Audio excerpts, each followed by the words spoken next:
Abacuque capítulo 2, versos de 1 a 5. Por-me-ei na minha torre de vigia, colocar-me-ei sobre a fortaleza e vigiarei para ver o que Deus me dirá e que resposta eu terei à minha queixa. O Senhor me respondeu e disse: escreve a visão, grava-a sobre tábuas, para que a possa ler até quem passa correndo. Porque a visão ainda está para cumprir-se no tempo determinado, mas se apressa para o fim e não falhará.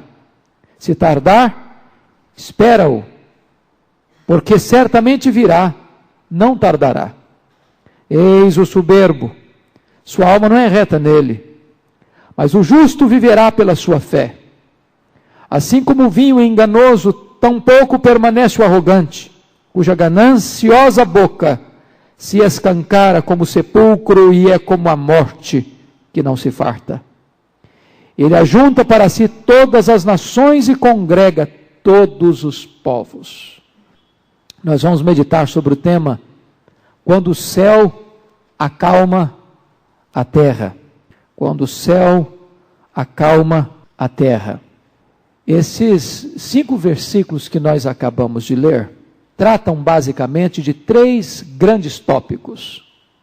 O primeiro deles é acerca de um servo que espera a resposta de Deus. O segundo assunto é uma visão revelada por Deus. E o terceiro assunto, um grande contraste entre o justo e o soberbo. Abacuque está falando aqui do definido propósito do profeta, da atitude apropriada do profeta e da graciosa resposta de Deus ao profeta. Quanto à visão, ele está falando aqui nesse texto sobre a visão que deve ser relembrada permanentemente, a visão que deve ser universalmente entendida e a visão que deve ser claramente divulgada. Sobre o soberbo, sobre o ímpio, ele fala sobre o orgulho do seu coração, a perversão da sua mente e a insaciabilidade de sua alma. Quando ele fala do justo, ele vai falar sobre a sua confiança na palavra, ele vive pela palavra e ele é liberto da morte pela palavra. Essa basicamente é a síntese desses 5 versículos. À guisa de introdução, eu gostaria de trazer à tona 3 fatos para nos preparar para examinar propriamente o texto.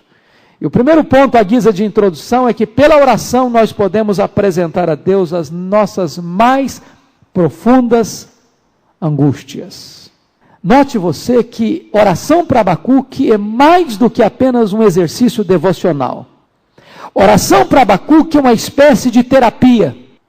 Oração para Abacuque é o momento em que ele apresenta para Deus a sua queixa e faz transbordar da sua alma as suas mais profundas angústias existenciais. Ele não esconde nada, ele não camufla nada, ele escancara a sua alma diante de Deus, ele espreme o pus da ferida, ele abre as cortinas da alma e ele apresenta para Deus a carranca da sua dor, a expressão máxima da sua queixa. Eu fico pensando que não é diferente conosco. Quantas vezes você também chega para Deus para contar para Ele a sua dor, a sua angústia, a sua perplexidade, suas dúvidas, até seus conflitos. E às vezes, à semelhança de Abacuque, o drama que você vive é que você olha para a circunstância e parece que o que você está vendo não se compatibiliza com a santidade de Deus. Parece que o que você está vendo não se aliança com o fato de Deus ser soberano.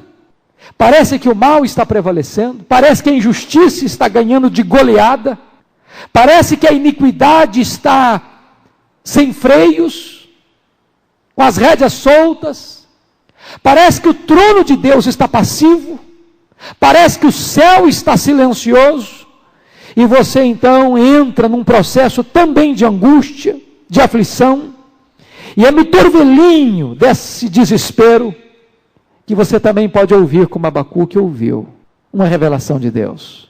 Eis o soberbo, a sua alma não é reta nele, mas o justo viverá pela fé. A segunda coisa que eu quero chamar a sua atenção à guisa de introdução é que pela oração nós podemos alcançar o mais profundo discernimento dos propósitos de Deus. Você percebe que Abacuque não apenas ora, ele ora e espera, ele clama e vigia, ele fala e aguarda a resposta.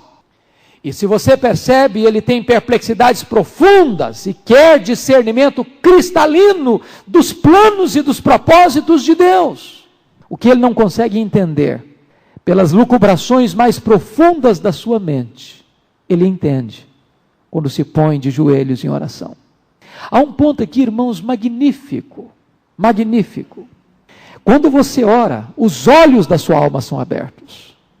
Quando você ora, você se torna mais lúcido do que em qualquer momento da mais profunda entrega aos aspectos da sua mente perquiridora.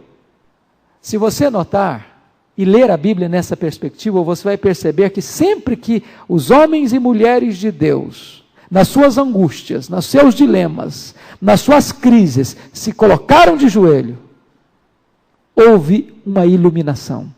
Houve uma resposta, houve uma clareza, houve um discernimento, houve uma intervenção de Deus para clarear a situação. Porque quando você ora, então os céus se revelam. Quando você ora, Deus se manifesta. Quais eram as duas grandes queixas de Abacuque? Primeiro, por que tem violência no meio do meu povo e Deus não age? Qual era a segunda queixa de Abacuque? Por que Deus usa uma nação tão amarga e tão perversa como os caldeus para disciplinar o povo de Deus? Quando ele ora, ele descobre que Deus está disciplinando o seu povo. Quando ele ora, ele descobre que Deus está julgando o orgulho da Babilônia. Pela oração, a cortina se abre para o seu entendimento. Terceiro lugar, pela oração podemos ter largos lampejos quanto ao futuro. Eu acho isso preciosíssimo, porque a grande angústia de Abacuque, até agora, é que Deus está inativo e que Deus está silencioso. Que Deus não responde a sua oração e que Deus não age. E depois, quando Deus age, ele entra em outra crise, porque ele acha que a forma de Deus agir não está compatível com a sua santidade e com a sua soberania. Mas quando ele ora, ele descobre uma coisa, que Deus não está nem inativo e nem silencioso. Que Deus está trabalhando. Que quando Deus está no silêncio, Deus está agindo. E essa ação de Deus é uma ação que aponta para o futuro. E no futuro, o ímpio não prevalece. E no futuro, o justo vai vencer. Ele vai viver pela fé. Ou seja, o que Abacuque entende é que a Babilônia, com seu poderio bélico, está esmagando Judá, mas quem vai sair ileso e salvo dessa situação é Judá, e a megalomaníaca e truculenta Babilônia vai ser quebrada, vai ser dominada e vai desaparecer do mapa. Esse é um aspecto magnífico que ele recebe como revelação de Deus. Eu quero examinar o texto agora com os meus irmãos. Com a sua Bíblia aberta, você vai olhar comigo 4 grandes lições nesse texto. A primeira lição desse texto é uma ansiosa expectativa. Olha o verso 1. Pôr-me-ei na minha torre de vigia, colocar-me-ei sobre a fortaleza e vigiarei para ver o que Deus me dirá e que resposta eu terei à minha queixa. Veja você que até então eu tinha falado com Deus, agora ele fala consigo. Ele entra num solilóquio, numa conversa com a sua alma. E ele diz para si mesmo: pôr-me-ei na minha torre de vigia. Você tem o hábito de falar com você mesmo? Você tem o hábito de exortar a você mesmo? Você tem o hábito de convocar você mesmo para orar? É isso que ele está fazendo. E aqui você vai notar que ele não apenas ora, ele aguarda uma resposta de Deus. E eu quero chamar a sua atenção para alguns pontos importantes. Primeiro, suba à presença de Deus e coloque a sua causa nas mãos de Deus. O que é que Abacuque está fazendo? Saindo do vale da sua dor, das suas queixas, das suas perplexidades e subindo a uma torre. Se esta posição dele é literal ou figurada, não importa.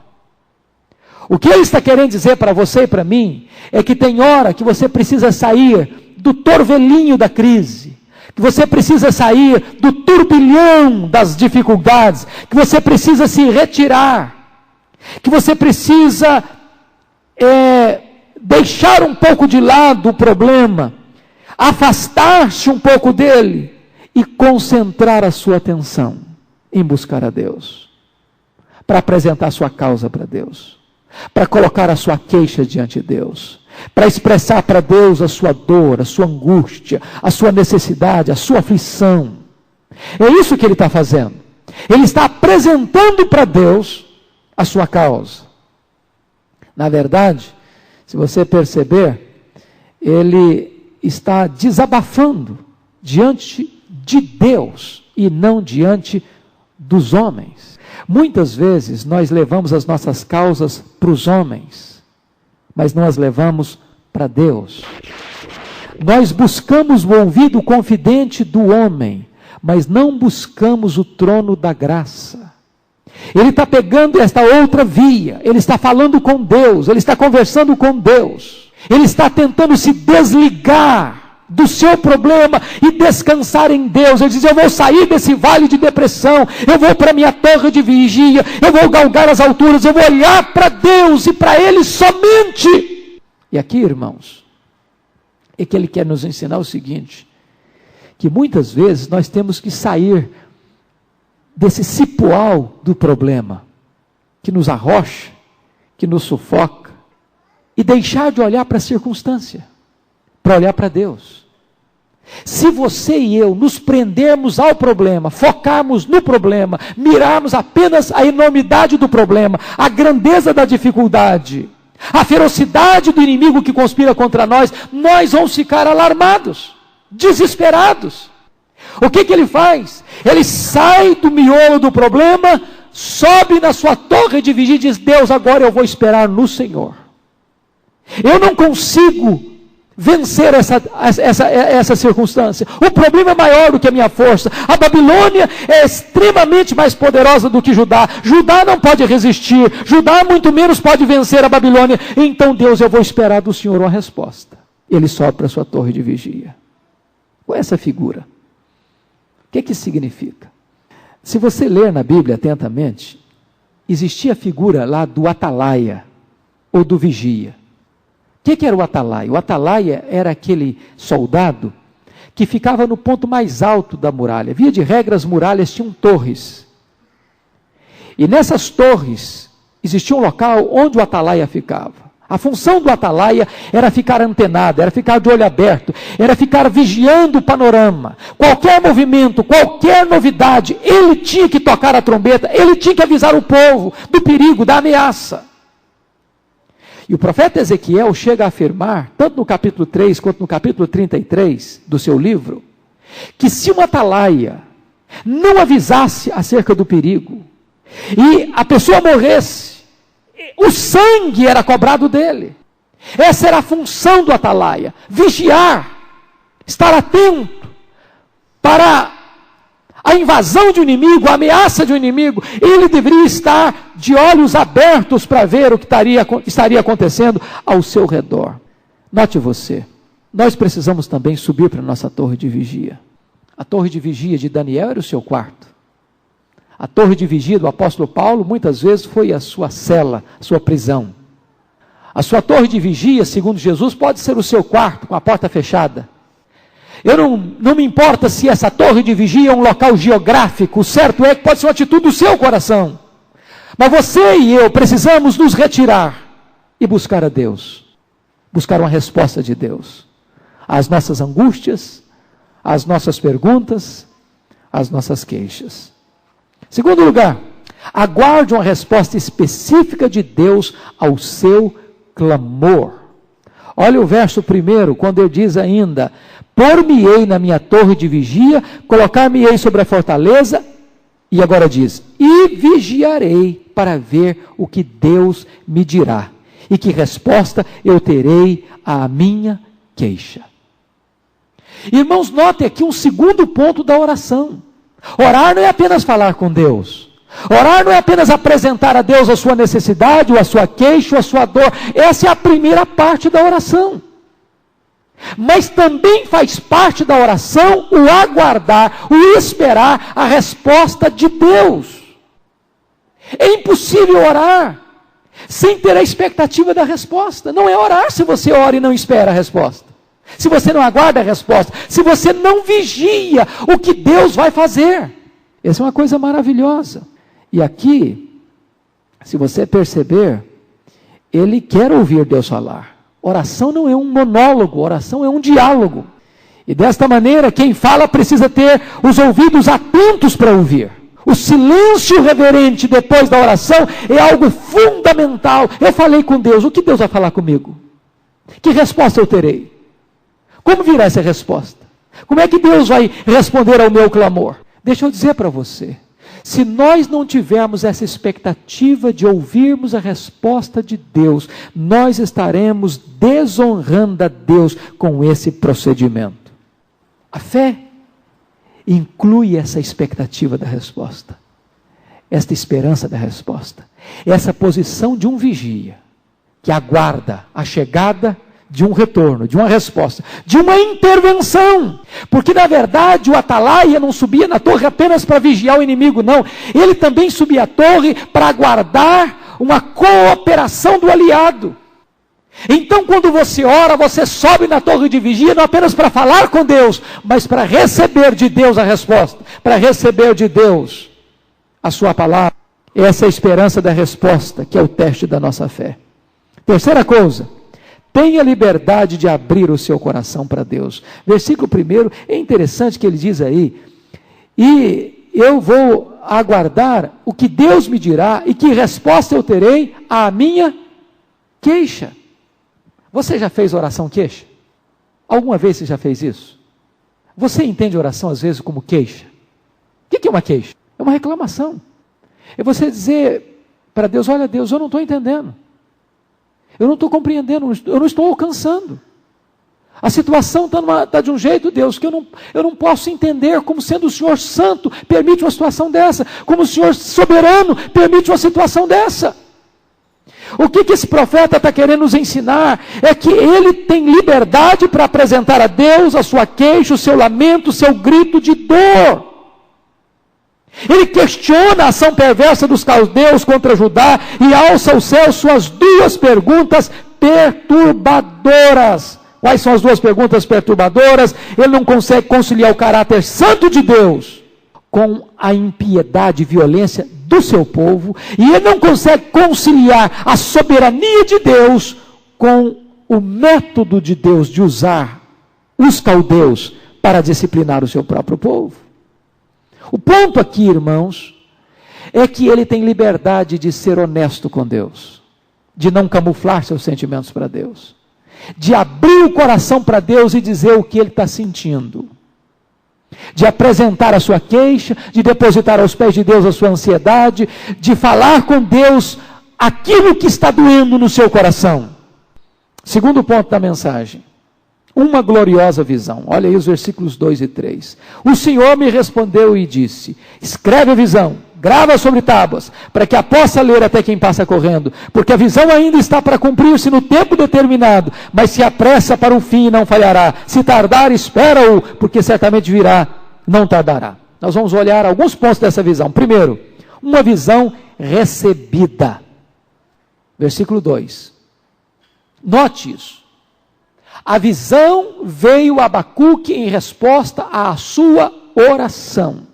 Ele não gerou, ele não concebeu a visão. Ele não é o autor da visão. A visão não procede do seu coração. A visão não emana da sua alma. A visão não vem a ele por causa das suas lucubrações, ou por causa das suas angústias, ou dos seus sonhos. Ele teve uma visão. Não, a visão foi revelada a ele. Por que isso é importante? Porque hoje nós estamos vivendo um tempo, irmãos, muito complexo, onde pessoas, às vezes até bem intencionadas, mas profundamente equivocadas, tentam orientar e guiar a igreja de Deus através de subjetividades, de sonhos, de visões, de revelações que brotam, que emanam do próprio coração confuso, enganoso, e não mediante a expressa, clara e eterna revelação de Deus emanada e exarada em sua palavra. A visão vem de Deus. Ela é permanente, ela é clara e ela é pública. Ela devia ser registrada. Dr. Billy Graham disse que a Bíblia tem uma capa ulterior. Ou seja, não existe mais revelações novas. Não existe nenhum fato hoje que Deus revela ao seu povo afora aquilo que está na Escritura. Paulo chega a dizer, ainda que um anjo desça do céu e pregue outra coisa que não o que estamos pregando, nós não podemos aceitar, tem que ser anátema. Segundo lugar, não é apenas uma visão recebida, uma visão para ser perpetuada. Olha o versículo 2, ele diz, escreve a visão, grava sobre tábuas. O que significa isso? Ela devia ser legível e acessível a todos. Era uma visão não apenas para o profeta, mas era uma visão para as futuras gerações. Era uma mensagem universal, que todos deviam conhecê-la, e ela devia ser então perpetuada. E se devia ser escrita, é porque ela tinha valor permanente para o povo de Deus. Eu acho isso lindo e precioso, porque hoje nós temos a bênção de ter a palavra de Deus escrita. Você já parou para meditar sobre a bênção que é você ter a palavra de Deus escrita? Foi gravada, foi escrita, foi registrada. Palavra inerrante, palavra infalível, palavra fiel, palavra suficiente. Palavra que é norte, que é baliza, que aponta para nós o caminho, o rumo. Isso é maravilhoso porque esta palavra é escrita, nós a temos porque Deus nos-la revelou, não é fruto da lucubração, não é fruto da pesquisa, não é fruto da cogitação, mas ela está na nossa mão porque Deus resolveu revelá-la a nós.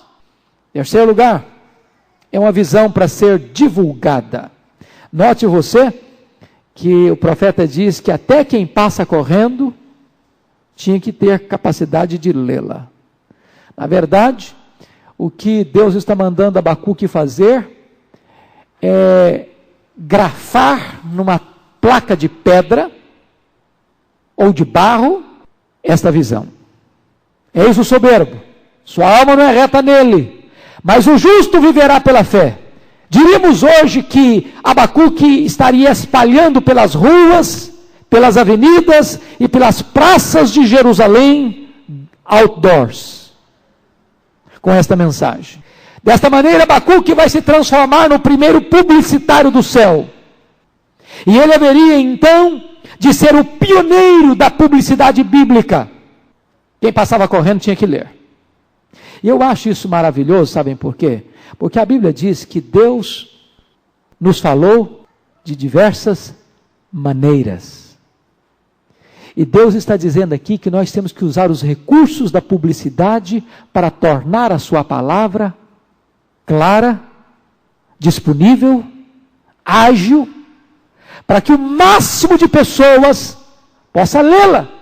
Eu estou plenamente convicto de que esse texto, quando Deus diz, escreve, põe numa placa bem grande, para que até quem passa correndo possa ler, está dizendo o seguinte, use todos os instrumentos e meios legítimos para tornar a palavra de Deus acessível à maior quantidade de gente. Temos que usar então a página impressa, temos que usar então o rádio, temos que usar então a televisão, temos que usar a internet, temos que usar todos os meios para que esta palavra se torne mais ágil e que esta palavra vá mais longe e para que mais pessoas possam ter acesso a esta revelação de Deus. Coisa maravilhosa, Deus está querendo que a sua palavra crie asas. Essa palavra teria que ser divulgada. Quarto lugar, essa visão era uma visão para ser aguardada. Versículo 3, olha aí. Porque a visão ainda está para cumprir-se no tempo determinado. Mas se apressa para o fim e não falhará. Se tardar, espera-o, porque certamente virá, não tardará. O propósito de Deus estava se revelando, e você sabe disso. A revelação de Deus, ela é progressiva. Ela é progressiva. As verdades de Deus são como a luz da aurora, que vão se tornando cada vez mais claros. É por isso que você tem no Velho Testamento uma série de tipologias. Você tinha matança de cordeiros, você tinha derramamento de sangue, você tinha vários sacrifícios, você tinha várias cerimônias de purificação, de ablução. Tudo aquilo, diz o apóstolo Paulo, que era sombra daquilo que havia de vir. Quando a realidade chegou, não tem mais necessidade dos símbolos, das sombras. A revelação é progressiva. Esta revelação de que o justo viverá pela fé já é apresentada a Abacuque. Mas ela vai se tornar mais clara, mais nítida, mais plena, agora no período do Novo Testamento. E esta verdade vai se desenrolando ao longo dos séculos. Assim também é na história. A história não é cíclica, onde as coisas vêm com recorrências contínuas, de fatos às vezes banais. A história é linear, a história caminha para uma culminação, para um telos, para um fim, para um propósito. E nesse propósito, o soberbo, que não tem a sua alma reta, vai ser eliminado, vai ser derrotado. Mas o justo, mesmo agora, disciplinado, esmagado, injustiçado, ele vai viver pela fé. O final do justo não é nem a morte, nem a perdição, mas a vida e a salvação. Ainda, note você outra coisa que vale a pena aqui descrever e destacar. Talvez um dos pontos mais dolorosos da história foi quando os homens tentaram ser donos da agenda de Deus e marcar o que Deus vai fazer e quando Deus vai fazer. Esta atitude está muito presente na igreja hoje ainda. Querem ver um exemplo? Quantos lugares você já viu igreja botando uma placa ou uma faixa na porta da igreja anunciando milagres? Como se eles tivessem acesso à agenda do Espírito Santo e fossem donos da agenda do Espírito Santo. O Espírito Santo tem que fazer porque eu já marquei. Eu já agendei. Nós não somos donos da agenda de Deus. Deus faz quando quer, do jeito que quer, com quem quer, porque Ele é o Deus que faz todas as coisas conforme o conselho da sua vontade. Nós não podemos determinar para Deus o que é que Ele vai fazer e quando Ele vai fazer. Outras pessoas, por exemplo, marcaram a segunda vinda de Cristo e se decepcionaram. Eu não sei quem leu a Tribuna ontem, mas tem um pastor aqui em Vitória que está construindo um condomínio, encorajando os seus fiéis a venderem suas casas. E quem tem marido ou esposa que não é da sua comunidade, da sua igreja, está até aconselhando a se separar, para que esses membros se mudem para o condomínio que ele está fazendo lá no pátio da igreja. As pessoas vendem suas casas, entregam o dinheiro para ele está construindo esse condomínio, as pessoas se mudam para lá, com que finalidade? Porque eles têm que esperar Jesus voltar juntos. Jesus está voltando, vai voltar, e eles têm que estar juntos. Aqui em Vitória é isso.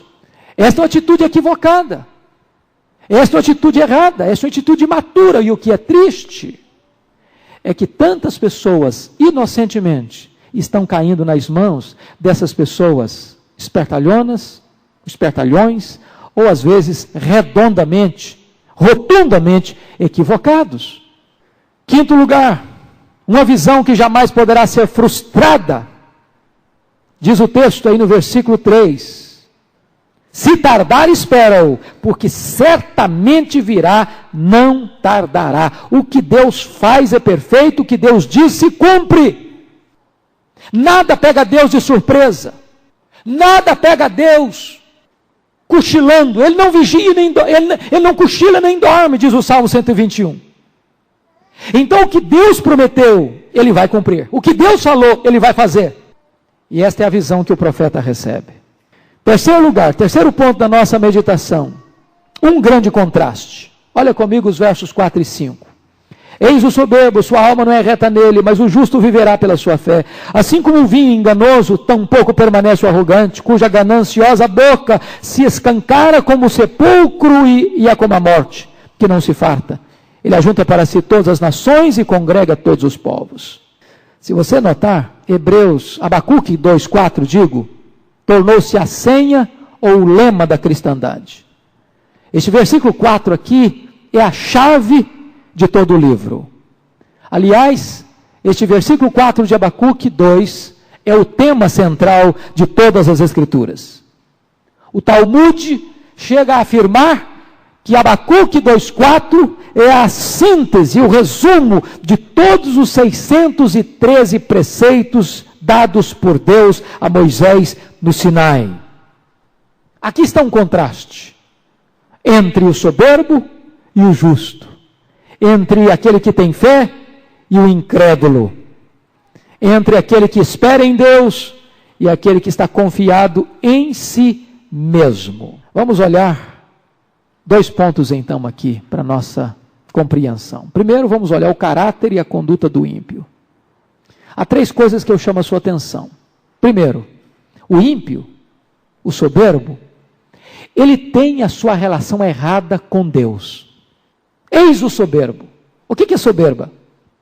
Como a Bíblia define soberba? A soberba é uma conspiração contra Deus. O soberbo é aquele que se auto-intitula Deus. É aquele que olha no espelho e canta com um grande és tu.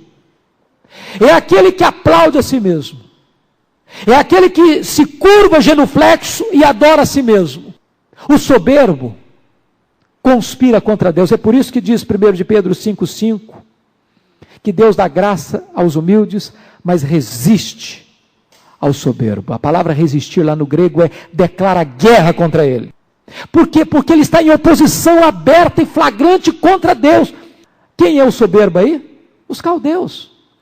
Você leu comigo, estudou comigo no capítulo 1, que os caldeus adoravam a si mesmos. A força deles era o seu Deus, as armas deles eram as suas divindades. Eles se prostravam diante deles mesmos. Eles eram soberbos, eles estavam com a relação errada com Deus. Inchados de orgulho, pela sua força, pelo seu poderio militar, pela sua capacidade de guerrear, de vencer e de escravizar. O que Deus faz? Deus quebra a soberba da Babilônia. Eu acho isso magnífico, irmãos. Eu fico pensando o seguinte, pensa comigo uma coisa hoje. Qual é o país mais poderoso do mundo hoje? Os Estados Unidos da América. Pensa comigo o seguinte, será que seria possível, humanamente falando, economicamente falando, politicamente falando, você crer na bancarrota, no colapso imediato dos Estados Unidos? Parece inimaginável isso. A Babilônia, na época de Abacuque, era o único império mundial. Tinha acabado de derrotar uma superpotência mundial, a Síria. Tinha acabado de prevalecer sobre outra superpotência mundial, o Egito. Agora ela era a dona do mundo. Agora a palavra do rei da Babilônia era lei, inquestionável e absoluta. O rei da Babilônia era tão soberbo, que ele chega no capítulo 4 de Daniel, versículo 30, diz: esta é a Babilônia que eu construí para o meu poder. E Deus diz: eis o soberbo, sua alma não é reta nele, mas o justo viverá pela fé. Ele está querendo dizer o seguinte: Deus levantaria um outro império, o império Medo e Persa, que haveria de destruir a Babilônia. Repentinamente, abruptamente, este megalomaníaco império cairia numa única noite de bebedeira, de farra, de orgia.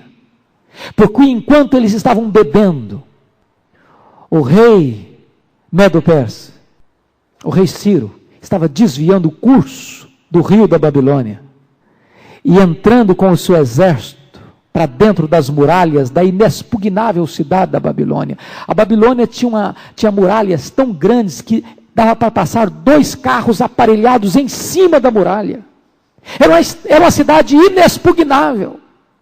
E foi numa noite de bebedeira, quando Belsazar farreava com os vasos sagrados do templo de Jerusalém, que o rei Ciro estava mudando o curso do rio e entrando para dentro das muralhas da cidade, tomando a cidade, tomando o império, matando o rei da Babilônia, e Deus estava destruindo o soberbo. Deus faz guerra contra o soberbo, porque a relação do soberbo está errada com Deus. Ele está contra Deus. Se você ler o que está escrito lá em Isaías 13, 19 e 20, olha a profecia de Isaías sobre o fim da Babilônia. Babilônia, a joia dos reinos, a glória e o orgulho dos caldeus, será como Sodoma e Gomorra, quando Deus as transtornou, nunca mais será habitada, nem nela morará alguém de geração em geração, nem o aramaico ou árabe armará ali a sua tenda, nem tampouco os pastores farão deitar ali os seus rebanhos. Esta é a sentença que Deus lavrou sobre a Babilônia. Como é que está a situação do soberbo? Ainda hoje ele existe. A soberba da vida ainda é uma característica da sociedade contemporânea. Todo homem que não leva Deus em conta é um soberbo.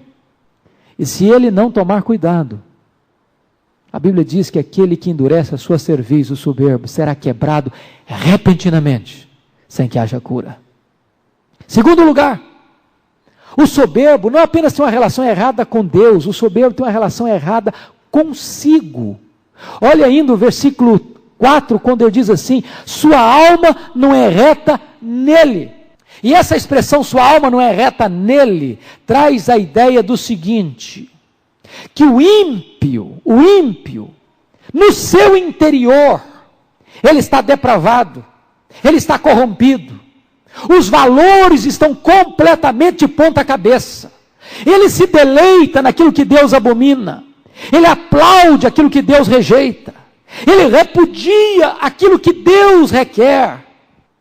Ele é um ser completamente embriagado pelo vício e pelo pecado.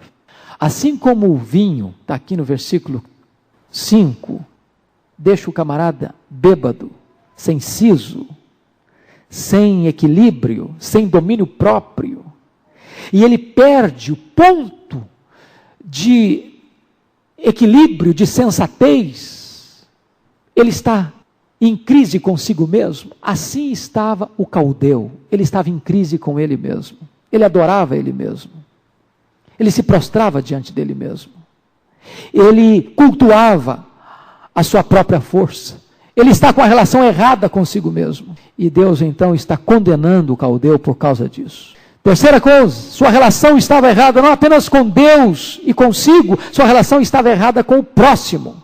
Olha comigo o verso 5. Assim como o vinho enganoso, tampouco permanece o arrogante. E há 2 coisas que eu chamo a sua atenção. Primeiro, eles eram dominados por uma ganância insaciável, ao ponto do profeta comparar o caldeu como o sepulcro e como a morte.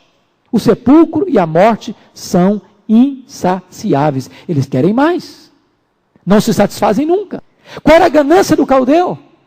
Como a sepultura e como a morte, destruir, matar, pilhar, escravizar, dominar. Eles são insaciáveis não apenas nos seus deleites e prazeres, na sua luxúria, no seu vício, na sua bebedeira, eles também são insaciáveis na sua sede de poder, de conquista e de domínio. Segundo lugar, olha aí que eles também estavam bêbados pelo seu próprio sucesso.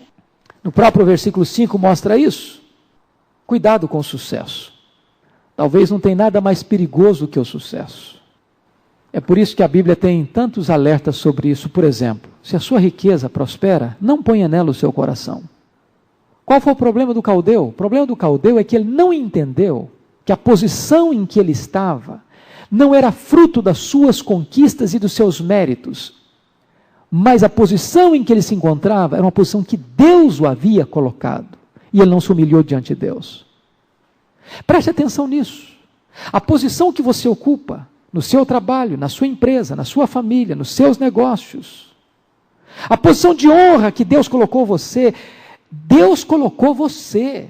Foi Deus quem deu a você essa posição. No dia em que você perder isso de vista e achar que você está lá, ocupando essa ou aquela posição, porque você é bom, porque você é melhor, que você tem capacidade, que você tem inteligência, que você tem o poder, que você tem o controle, aí Deus tira o tapete debaixo dos seus pés. Porque Deus não divide a sua glória com ninguém. A Babilônia caiu por isso. Porque ela jamais reconheceu que era Deus quem estava colocando a ela naquela posição para um propósito. Vamos ver o ponto 2 agora, que é a conduta e o caráter do justo. Eis o soberbo, a sua alma não é reta nele, mas o justo viverá pela fé. O soberbo confia em si, o justo confia em Deus. O soberbo espera na sua força, o justo vive pela fé. O soberbo está destinado à morte, o justo é libertado dela pela fé. A grande e poderosa Babilônia, que esmagaria em breve o pequeno Judá, seria destruída. Mas Judá, disciplinada por Deus, seria restaurada. Eu quero crer aqui que quando Abacuque diz o justo viverá pela fé, ele está pensando não apenas num justo particular, individual, mas ele está pensando em Judá como nação. O que está acontecendo com Judá? Judá pecou, Judá está sendo disciplinado, mas Judá vai se arrepender. Deus vai poupar Judá, Deus vai restaurar Judá. A Babilônia, com a sua grandeza e a sua megalomania, vai ser destruída. Mas o justo, o povo de Deus, o remanescente fiel, esse será poupado da morte e esse viverá pela fé. Agora vamos olhar aqui alguns pontos sobre o justo. O que esse texto quer dizer? O justo viverá pela fé. Eu quero chamar sua atenção para 4 verdades. Primeiro, o justo é aquele que confia na palavra de Deus. Quem é o justo? Em quem você confia? Você está escorado no bordão roto da autoconfiança ou você põe a sua confiança em Deus e na sua palavra? Preste atenção na mudança de atitude de Abacuque.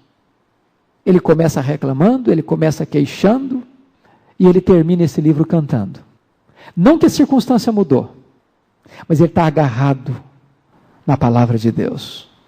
Ainda que a figueira não floresça, ainda que a vide não dê o seu fruto, ainda que não haja gado no curral, ainda que o produto da oliveira minta, ainda assim eu me alegrarei no Deus da minha salvação. Esse é o justo. Ele não olha para o que está acontecendo, ele não vê a circunstância, ele olha para Deus e ele se agarra nas promessas da sua palavra. Nesse sentido, o justo não vive pelo sentimento, o justo não vive pelo que vê, o justo vive pela fé, e fé é confiança na palavra de Deus. Eu não estou vendo, mas eu creio. Foi o que aconteceu com Abraão. Abraão, sai da tua terra, do meio da tua parentela, e vai para a terra que eu te mostrarei. E ele saiu porque ele creu. Abraão, eu te darei uma descendência, tu serás pai de uma grande geração, todas as famílias da terra serão abençoadas por ti. Deus falou isso para ele com 75 anos, ele estava com 99 anos, e a promessa não tinha sido cumprida, mas ele creu, diz a Bíblia, ele esperou contra a esperança. Isso é fé, que Deus não vai falhar, apesar de você olhar para a circunstância e não estar enxergando nenhum sinal. Isso é fé, você crê na palavra de Deus. Segundo lugar, o justo é aquele a quem Deus declara justo. Preste atenção no que eu vou dizer aqui. A justificação é um ato e não um processo. Acontece uma única vez e jamais precisa ser repetida. A justificação é um ato legal, judicial e forense, que acontece no tribunal de Deus e não dentro de nós. A justificação é algo que Deus faz por nós e não em nós. Nós, na justificação, somos declarados justos e não feitos justos. Na justificação não há graus, ou seja, o menor crente está tão justificado quanto o maior santo. O crente mais fraco está tão justificado como o homem mais consagrado da história da humanidade. Não existe ninguém mais ou menos salvo, ou alguém mais salvo do que outro. Todos estão salvos, literalmente salvos, justificados. Todo aquele que crê está justificado no mesmo grau, no mesmo nível. Terceiro lugar, O justo é aquele a quem Deus justifica pelos méritos de outro alguém. Vamos entender isso. O justo viverá pela fé. O que isso representa? Que implicação tem isso? A Bíblia diz que você e eu somos pecadores. E a Bíblia diz que você e eu vamos ter que comparecer perante o tribunal de Deus. A Bíblia diz que você e eu vamos ter que dar conta da nossa vida. Que quando nós estivermos perante o tribunal de Cristo, e importa que todos compareçamos perante o tribunal de Cristo, diz a Escritura que os livros serão abertos e nós vamos ser julgados segundo o que estiver escrito nos livros. E diz mais, que naquele dia do juízo levantar-se-ão algumas testemunhas que estarão contra nós. Que testemunhas são essas? Primeiro, as nossas palavras. A Bíblia diz que nós vamos dar conta no dia do juízo por todas as palavras frívolas que proferimos. O que você falou, que você não lembra mais, que você já deletou da sua memória. Mas Deus lembra, está escrito. A Bíblia diz que outra testemunha se levantará, as nossas obras. E nós vamos ser julgados segundo as nossas obras. E diz a Escritura que ninguém poderá ser salvo pelas obras. Porque para você ser salvo, você teria que ser perfeito. Perfeito. Sede vós perfeito, como perfeito é o vosso Pai Celeste. A Bíblia chega a dizer que se você tropeçar num único ponto, você é culpado da lei inteira. E como você não é perfeito, você jamais conseguirá cumprir a lei. Jamais. Jamais. Você poderia até cumprir a lei do ponto de vista externo, mas você se esbarra no 10º mandamento, como Paulo esbarrou-se nele. E o 10º mandamento, ele trata de questão de foro íntimo. Não cobiçarás. A cobiça é algo do coração. Que tribunal da terra nenhum consegue julgar nem legislar, mas o tribunal de Deus julga e legisla foro íntimo. Então Paulo chega a afirmar, o pecado é maligníssimo. Estou perdido, ai de mim. E as suas obras hão de testificar contra você no juízo final.